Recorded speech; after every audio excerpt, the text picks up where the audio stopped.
Assalamualaikum Bapak Kepala Daman. Waalaikumsalam. Alhamdulillah. Mohon maaf nih Pak mengganggu waktunya karena saya ada tugas yang harus dipenuhi dari guru penggerak, yang mana salah satunya saya ini harus mewawancarai Bapak Kepala Sekolah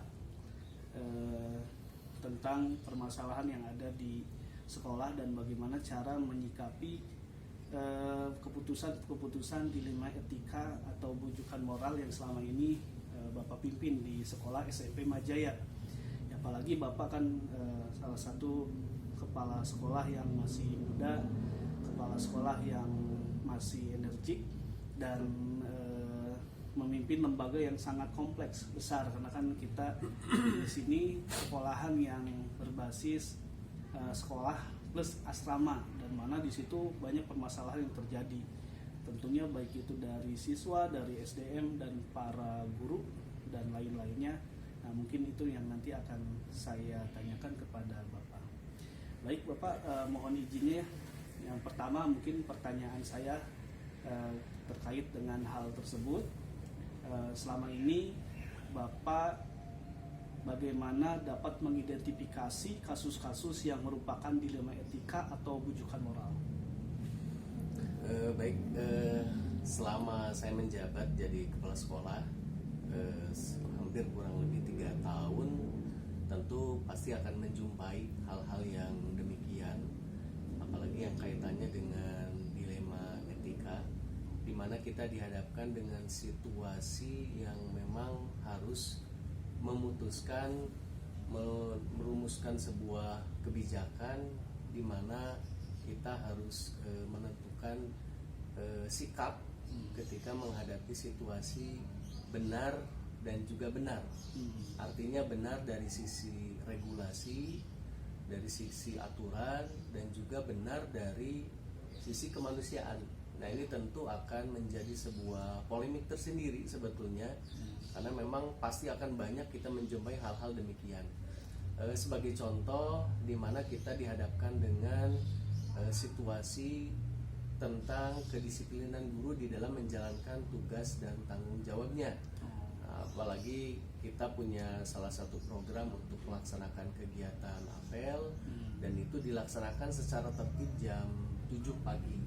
Nah, memang ada beberapa dan juga ada salah satu mungkin atau lebih yang memang secara berulang itu tidak bisa mengikuti kewajiban secara tertib, dan tentu di situ ada alasan-alasan yang secara kemanusiaan itu juga menjadi sebuah pertimbangan tersendiri, karena memang alasan yang dilontarkan pun juga menjadi salah satu hal yang bisa dibenarkan sebetulnya.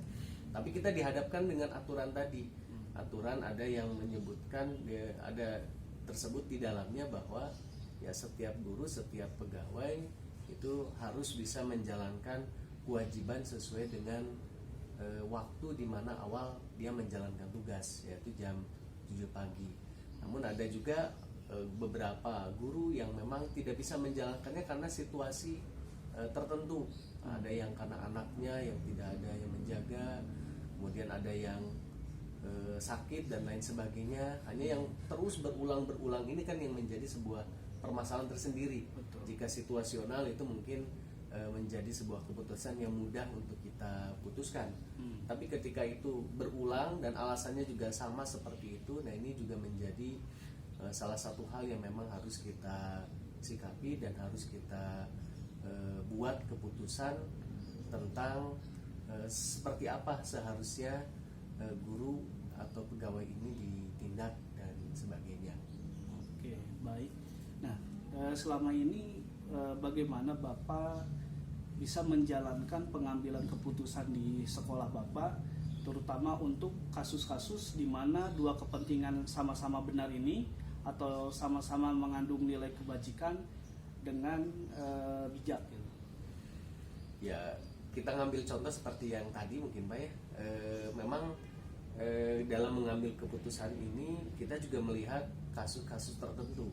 Jika memang ada guru yang memang terlambat atau tidak bisa mengikuti kegiatan dengan tertib, itu yang sifatnya insidental dan situasional saja di hari itu mungkin ada pemakluman, ada tindakan yang mungkin hanya teguran biasa saja. Tapi ketika ini menjadi sebuah rutinan yang memang tidak bisa tidak terus berulang setiap hari, mungkin bahkan tidak bisa menjalankan tugas dan tanggung jawabnya dengan baik, nah ini menjadi sebuah tindakan yang harus kita putuskan.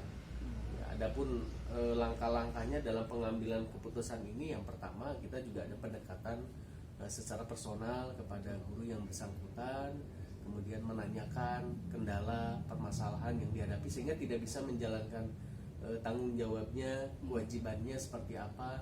Itu masuk teguran-teguran, Pak, masukan-masukan kepada guru, karena ini sesuatu yang memang harus kita jalankan, karena menjadi sebuah aturan, sudah menjadi sebuah regulasi di sekolah kita tentang aturan kepegawaian, bahwa setiap pegawai harus mengikuti aturan tersebut tanpa terkecuali. Walaupun memang dari sisi kemanusiaannya mungkin alasan-alasannya sangat masuk akal dan juga perlu kita berikan toleransi.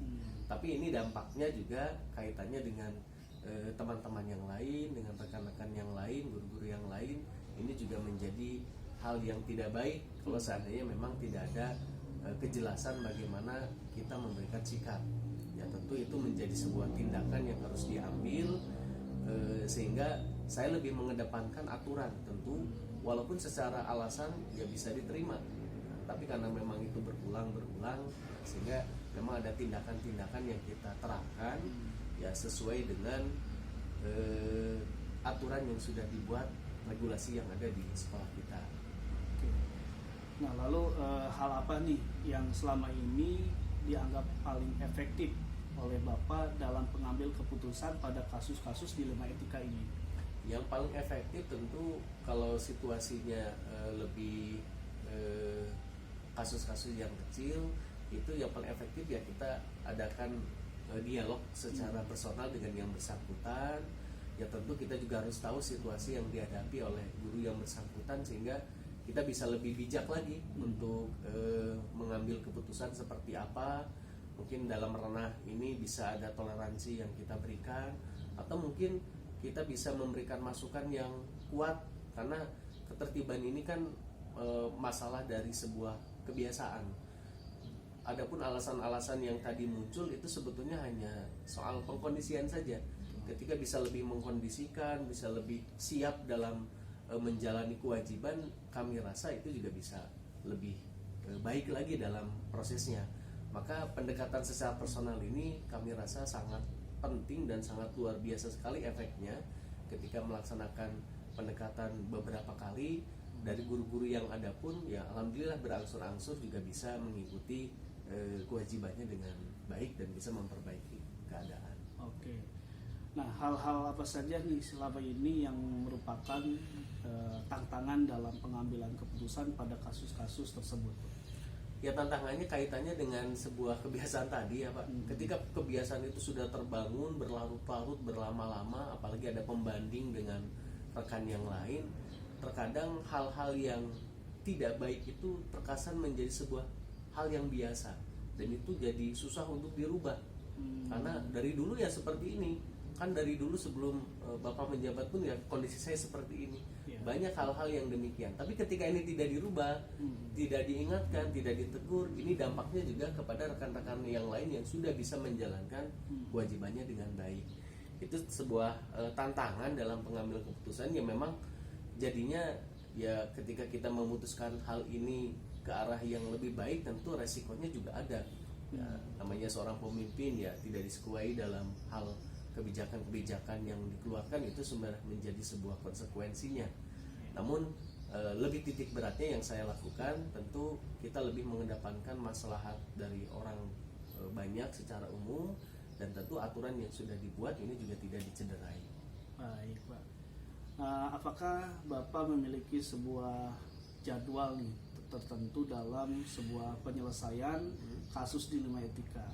Apakah Bapak langsung menyelesaikan di tempat atau memiliki sebuah jadwal untuk menyelesaikan? Bentuk atau prosedur seperti apa nih yang Bapak jalankan untuk menangani dilema etika ini? Kalau untuk pengambilan keputusan secara jadwal itu sebetulnya saya punya jadwal tersendiri kaitannya dengan hal-hal yang sifatnya perlu diambil sebuah keputusan, rapat dengan para wakasek, dengan guru-guru yang kita pandang bisa memberikan masukan, itu sudah ada jadwalnya. Tapi balik lagi ke tergantung dengan besar atau kecilnya kasus yang terjadi. Ketika memang kasusnya itu kecil, kasusnya itu bisa kita antisipasi secara langsung, diambil keputusan secara langsung, itu biasa kita lakukan. Tapi yang sifatnya memang besar, yang memang perlu pertimbangan dan masukan dari rekan-rekan yang lain, itu ada jadwal secara khusus. Kita biasanya ada rapat internal dengan para wakasek. Oke, baik. Terus adakah seseorang atau faktor-faktor apa yang selama ini memudahkan atau membantu Bapak dalam mengambil keputusan dalam kasus dilema etika ini? Untuk beberapa faktor ataupun seseorang yang dapat memudahkan saya di dalam mengambil keputusan tentu banyak sekali ya.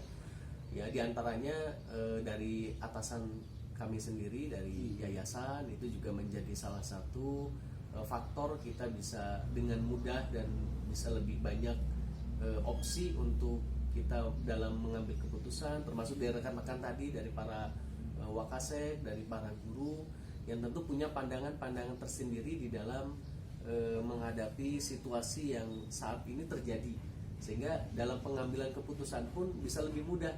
Ya tidak hanya terkesan ego saya secara pribadi, tapi di samping kita menjunjung tinggi aturan yang sudah ada, regulasi yang sudah ada, juga diperkuat dengan beberapa pandangan dan masukan dari rekan-rekan, termasuk juga dukungan dari yayasan. Oke, baik. Nah, yang terakhir nih Pak, dari semua hal yang telah tadi disampaikan oleh Bapak, pembelajaran apa yang Bapak dapat petik dari pengalaman Bapak mengambil keputusan dilema etika ini? Ya, alhamdulillah ya, dengan kondisi seperti tadi kita juga bisa lebih bijak di dalam membuat sebuah keputusan, karena ketika kita berpacu hanya pada aturan yang sudah ada tanpa ada pendekatan secara personal, tidak ada dialog sebelumnya, juga tidak menerima masukan-masukan dari yang lain, itu tentu hasilnya pun tidak baik juga untuk dilakukan walaupun secara aturan benar. Nah, pelajaran yang saya dapat dari menghadapi situasi dilema etika itu, kita juga bisa lebih mengerti kondisi orang lain, kita juga bisa lebih mengedepankan masalah secara umum. Aturan memang ada, tapi juga bisa kita perkuat kondisinya dengan beberapa faktor tadi, seperti dialog, kemudian masukan-masukan yang masuk ke kami. Nah, sehingga kita dalam mengambil keputusan ini, keputusannya bisa bijak dan bisa bermanfaat untuk kemaslahatan SDM atau guru yang ada di sini maupun dari yang bersangkutan, sehingga pembelajaran ini bukan hanya sekedar aturan, tapi juga bisa berdampak baik dari segi kepribadian guru maupun karakter guru itu sendiri. Oke, baik Pak. Semua pertanyaan sudah dijawab oleh Bapak Ya. dan saya kira itu jawaban yang terbaik yang Ya. tadi Bapak sampaikan, karena menjadi pemimpin ini tidak mudah untuk mengambil keputusan yang bisa istilahnya meramut gitu para SDM, dan bagaimana juga Bapak sekarang ini sedang berusaha membuat aturan, menjalankan aturan yang bisa bermanfaat bagi seluruh guru gitu ya, atau SDM yang ada di SMP Majaya ini. Oke Pak, baik, terima kasih jazakallahu khairan atas waktu yang sudah diberikan kepada saya. Sama-sama. Mungkin saya pamit dari hal yang tadi saya sampaikan kepada Bapak, itu adalah salah satu tugas ya Pak dari untuk modul 3.1 ini di guru penggerak. Terima kasih Pak. Ya, sama-sama. Mudah-mudahan lancar tugas dan proses menjadi guru penggeraknya, Pak. Bisa bermanfaat untuk. Saya pamit dulu Pak. Assalamualaikum Bu Anggi. Waalaikumsalam. Terima kasih ya Bu Anggi atas kesempatannya kepada saya yang sudah meluangkan waktunya untuk saya. Saya dikasih kesempatan untuk bisa mewawancarai Ibu Anggi Ibu Anggi ini sebagai kepala sekolah SMK Ganesha ya, para Iya. Kamuncang. Nah, kenapa saya memilih Bu Anggi untuk diwawancara kaitannya dengan permasalahan bagaimana sih Bu Anggi ini cara menyikapi atau memutuskan permasalahan di sekolah seperti dilema etika dan rujukan moral gitu. Sehingga keputusan itu baik untuk lembaga atau SDM gitu ya, atau para guru. Nah, maka dari itu di sini saya ingin sekaligus berdiskusi dengan Ibu Anggi, karena di sini kan Ibu Anggi kepala sekolah yang paling muda lah kebetulannya untuk menangani lembaga yang besar gitu kan. SMK ini kan kompleks ya permasalahan, mulai dari siswanya, mungkin guru, program-program, atau dengan masyarakat. Dengan usia yang sangat muda ini Bu Anggi gitu ya, pasti tidak mudah untuk menangani segala permasalahan yang ada. Nah, maka dari itu di sini yang akan jadi pertanyaannya saya kepada Bu Anggi, yaitu selama ini nih Bu Anggi, bagaimana Bu Anggi dapat mengidentifikasi kasus-kasus yang merupakan dilema etika atau bujukan moral gitu. Sejauh ini terutama kepada para pendidik ya yang ada di SMK Ganesha. Jadi biasanya di sini sebelum ibu dan bapak guru join di SMK Ganesha pasti selalu saya berikan arahan gitu. Jadi ada beberapa hal yang harus mereka patuhi, ada beberapa hal yang memang harus mereka jalankan selama mereka menjadi tenaga pendidik di SMK Ganesha. Ya contoh kecil kan biasanya kalau mengatasi guru-guru yang mungkin hal sepele ya, tapi dampaknya menurut saya kurang baik. Guru yang terlambat, yang harusnya masuk jam 7, ini jam 7.15 atau jam 7.30. Ataupun misalkan mengatasi guru yang terlalu sering memberikan tugas. Tapi so far sih kebanyakan mungkin yang saya rasakan guru yang telat masuk ke dalam kelas gitu. Itu jadi tantangan utama ya. Betul, itu jadi tantangan tersendiri. Tapi alhamdulillah selama ini setelah COVID-19 kemarin selama 2 tahun, untuk tahun sekarang saya lebih sering standby di sekolah gitu. Lebih sering standby di sekolah karena saya merasa siswa memerlukan perhatian yang luar biasa, baik siswa maupun guru sama seperti itu, karena kita tahu sendiri dampak dari COVID-19, siswa bersekolah selama 2 tahun dirumahkan, dan guru-guru pun sama mungkin di situ. Jadi harus ada penyesuaian kembali agar bisa selaras gitu dengan aturan-aturan yang ada di sekolah. Jadi salah satunya itu yang tadi saya sampaikan. Salah satunya mungkin ada beberapa guru yang terlambat gitu. Penanganannya mungkin ya, jadi hal yang klasik mungkin ya Bu ya, karena kaitannya dengan kedisiplinan guru untuk bisa menegakkan suatu aturan di sekolah gitu ya, kaitannya juga jadi tauladan kan ya untuk siswa. Oke, baik Bu Anggi. Jadi selama ini bagaimana Bu Anggi menjalankan pengambilan keputusan di sekolah Bu Anggi ini, terutama untuk kasus-kasus di mana ada dua kepentingan yang sama-sama benar atau sama-sama mengandung nilai kebajikan? Paling yang pertama saya melihat dulu dari sisi kemanusiaan. Misalkan seberapa penting kepentingan yang guru tersebut dari sisi kemanusiaan. Mungkin seberapa penting alasan guru tersebut tidak bisa, mungkin salah satunya hadir atau tidak bisa ikut serta di dalam kegiatan sekolah. Selama itu tidak bertentangan dengan aturan sekolah. Dan biasanya kami sih di sini memang mempunyai beberapa aturan ya. Misalkan ada peringatan 1, peringatan 2, peringatan 3. Kira-kira guru tersebut sesering apa? Sesering apa melakukan? Jadi ada tahapan-tahapan, tahapan-tahapan untuk dari sisi kemanusiaannya, terus dipertimbangkan kaitannya dengan peraturan yang ada di sekolah seperti itu ya. Nah, jadi selama ini Bu Anggi dalam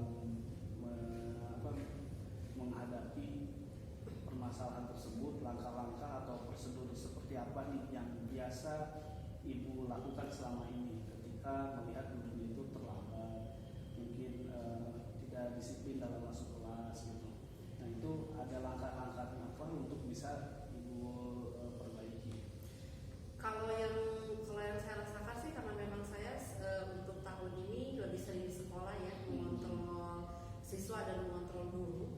Jadi biasanya kalau ada guru yang terlambat, tanpa saya tegur pun secara naluriah mereka sudah tahu bahwa mereka bersalah gitu. Jadi mungkin kalau terlambat 1 kali saya biarkan dulu, terlambat 2 kali saya biarkan dulu, karena secara tidak langsung yang saya perhatikan juga si guru tersebut memang dari raut wajahnya sudah merasa bersalah gitu, kenapa dia masuk ke dalam kelas terlambat. Cuma kalau misalkan sudah mencapai 3 kali, barulah saya memanggil guru tersebut, tapi tidak secara formal juga sih, paling kan menanyakan, ibu kenapa bu, gitu kan, misalkan kok akhir-akhir ini ke sekolahnya siang terus, nah gitu, kenapa seperti itu, agar si guru tidak merasa tegang ya. Jadi seperti itu sih, jadi dibicarakan baik-baik, ya paling nantinya dikasih arahan, misalkan bu lain kali kalau bisa baiknya ibu jangan sampai datang terlambat ya ke sekolah, kasihan kan anak-anak di kelas nanyain ibu terus, mungkin mereka kangen nih sama ibu nih, nah mungkin menegurnya dengan cara seperti itu. Oke, baik. Terus hal-hal apa saja nih yang selama ini Ibu anggap efektif dalam mengambil keputusan pada kasus-kasus di lima etika yang kaitannya tadi kepentingan guru dengan keluarga dan hubungannya dengan peraturan yang ada di sekolah, mungkin dari tadi terlambat, mungkin alasannya ya anak saya lah atau orang tua saya, padahal kewajiban guru tersebut ya harus masuk jam 7 atau jam 7. Kembali lagi ya, kalau misalkan alasannya logis gitu, misalkan kan saya juga tidak harus langsung marah-marah atau misalkan mengikuti ego saya, kan biasanya pastilah siapa sih yang nggak kesal ya kalau misalkan kok guru misalkan datang terlambat, tapi kalau misalkan alasannya logis ya tidak masalah gitu. Lagian kan kalau misalkan si guru itu datang terlambat, biasanya kalau memang saya sedang ada standby di sekolah ya saya menghandle terlebih dahulu, atau kalaupun misalkan saya tidak sedang ada di sekolah pasti ada lokasi kesisaan atau kurikulum yang bisa menghandle. Oke, baik. Selanjutnya mungkin Ibu hal-hal apa saja yang selama ini merupakan tantangan dalam pengambilan keputusan pada kasus-kasus dilema etika di sekolah Ibu? Tantangannya sih kadang apa ya, saya selalu mencari solusi bagaimana caranya ketika memberikan apa ya, mungkin teguran ya kepada ibu atau bapak guru itu agar tidak menyakiti beliau gitu. Jadi agar tidak menyakiti hati mereka gitu. Nah justru kan ketika misalkan ada beberapa tenaga pendidik yang mungkin bermasalah, nah mungkin saya di situ berpikirnya gimana ya nih cara nanti ngobrolnya tuh seperti apa biar mereka pun merasa nyaman, biar istilahnya kalau mereka sudah merasa nyaman kan pasti mereka juga merasa ada keterbukaan dengan kita gitu. Jadi disitulah ketika ada kenyamanan pasti akan ada solusi. Oke. Iya.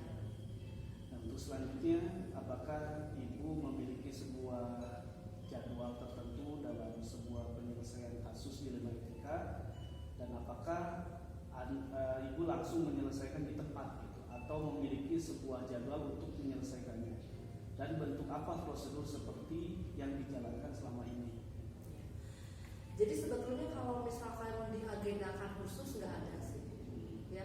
Kalau saya lebih ke maksudnya kalau misalkan guru ini bermasalah terus saya mengagendakan harus memanggil guru itu kira-kira kapan, ngobrolnya kapan, tidak seperti itu. Atau misalkan tidak jauh-jauh hari juga diberitahukan gurunya, tidak seperti itu juga. Tapi biasa saya melihat dulu ya, maksudnya si guru ini datangnya hari apa gitu. Nah misalkan oh iya gurunya nih datang hari Rabu nih, nah mungkin setelah guru itu selesai mengajar paling ya saya, Pak ada waktu sebentar ya Pak ya, saya mau ngobrol paling 5 menit aja Pak, nggak akan lama kok. Nah mungkin dengan cara bahasa seperti itu si gurunya pun kan tidak akan merasa tegang. Mungkin dia mau ngobrol apaan ya, terus 5 menit paling sebentar, jadi dianya tidak akan merasa tegang atau misalkan bertanya-tanya nih sebenarnya ada apa sih. Nah seperti itu. Jadi kalau saya sih lebih seperti itu, jadi tidak secara formal. Secara formal Iya. di gurunya pun tidak takut gitu ya. Tidak takut, tidak tertekan. Tidak tertekan juga. Oke. Nah, adakah seseorang atau faktor-faktor apa yang selama ini mempermudah ibu atau membantu ibu dalam mengambil keputusan dalam kasus-kasus dilema etika? Ada nggak yang membantu ibu selama menangani permasalahan di sekolah? Iya, itu sudah jelas pasti ada ya. Selain istilahnya saya memang sering sharing dengan konsultan pendidikan, ya mungkin kalau di sekolah dengan lokasi kesiswaan, kurikulum atau komite, ya itu aja sih. Lagi masih dalam lingkungan sekolah. Iya, masih dalam lingkungan sekolah. Dan betul itu kita harus memberdayakan Wakasek ya Betul. secara internal, karena mereka lah yang akan membantu kita Iya, dalam iya. mengambil keputusan gitu ya. Iya. Nah, dari semua hal yang disampaikan tadi, pembelajaran apa nih yang dapat dipetik oleh ibu dalam pengalaman selama mengambil keputusan? Ya. Sebetulnya kalau mengambil keputusan banyak ya yang dirasakan. Jadi mungkin seperti nano-nano lah. Ini kira-kira bener nggak ya gitu, atau aduh, kira-kira nih bikin sakit hati nggak ya gitu. Sebetulnya sih seperti itu, karena kan kalau saya tidak mau ketika saya mengambil keputusan ada ucapan saya yang kurang enak gitu. Baik, Ibu Ani, terima kasih atas waktu dan kesempatannya sudah memberikan informasi kepada saya tahapan-tahapan mengambil keputusan di dalam etika dan rujukan moral. Karena Ibu Ani ini adalah kepala sekolah yang disebutnya masih paling muda, karena dengan banyak permasalahan yang ada di level SMK ini kan lumayan gitu ya, kompleks gitu, mulai dari siswa, guru, orang tua, program dan lain-lain itu